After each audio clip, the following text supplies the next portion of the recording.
You're watching Local 24 News at 5. The first day of school for the merged Memphis City and Shelby County school system is over, and it was relatively smooth.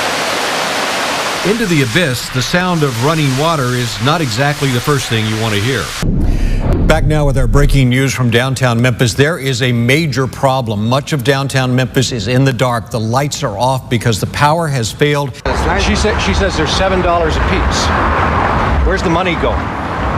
Information here in the Holly Bobo case. Let's start with, if you joined us late here, let's start with the first announcement that was made by TBI Director Mark Gwynn, and that is the arrest of 39-year-old Jason Wayne Autry. To protect ourselves, we had to wear special filter masks and gown up in scrubs. Didn't like to have people touch him. And I think that's changed a little bit. It has changed a lot. The information is posted. All you have to do is, when you drop off your bags and you're late for your flight, just stoop right down here. Great turnout there. Did the math. That's almost 9 gallons of blood today.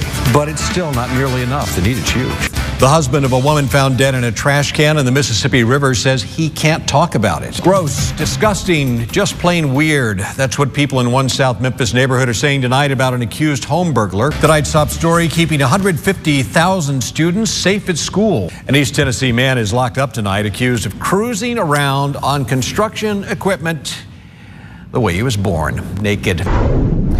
Back now with our breaking news from downtown Memphis. There is a major problem. Much of downtown Memphis is in the dark. The lights are off because the power has failed in an area that appears to be south of Union Street and includes thousands of people gathered on Beale Street.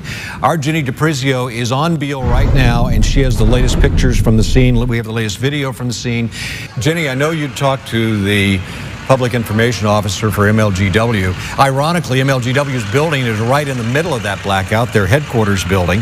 Is she giving you any new information at all about what's going on, what the cause of this may be? You know, I can tell you at this point, all I've heard is that a substation has gone out. There's a problem at a substation. MLGW's outage map shows just 17 customers across the city of Memphis without power. But we don't know where this map originates. Usually they're pretty quick to update this with major power outages. But if this is coming from MLGW's own building, the lights may be out, and this may be the last thing the computer saw. It looks like at least north of Union there's power.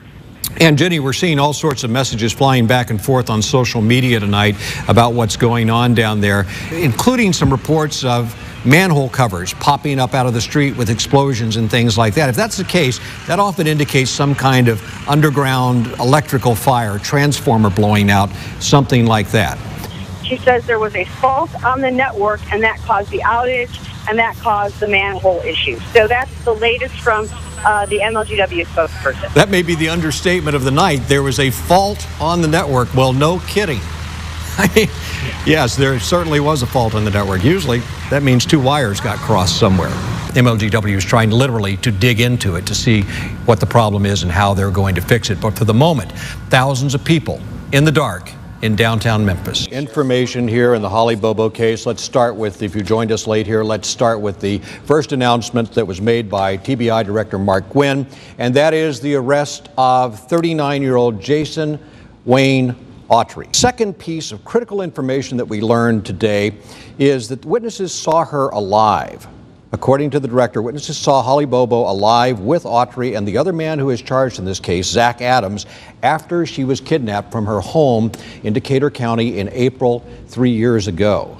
That's the first time we've heard specific details about that kind of witness testimony. And again, the director said that this is not over yet, not by a long shot. He says more announcements to come. Importantly, he says others probably watching this news conference this afternoon should be expecting a knock at their door. You can interpret that just about any way you want to. Some of those people will be material witnesses in the case, most likely. Others will have information. Some of them may be people yet to face charges. So we have new information, but the big question still out there is what has happened to Holly? We know that she has been killed, according to the TBI, murdered after her kidnapping. But the question is, where is her body? That would bring some closure for the family of Holly Bobo. We'll have full details on this story coming up on Local 24 News at 5 o'clock. Our Eli Ross is in Decatur County. He was at that news conference, and he's been on this story for a long time, so he'll have new information for us then. And we'll see you at 5 o'clock.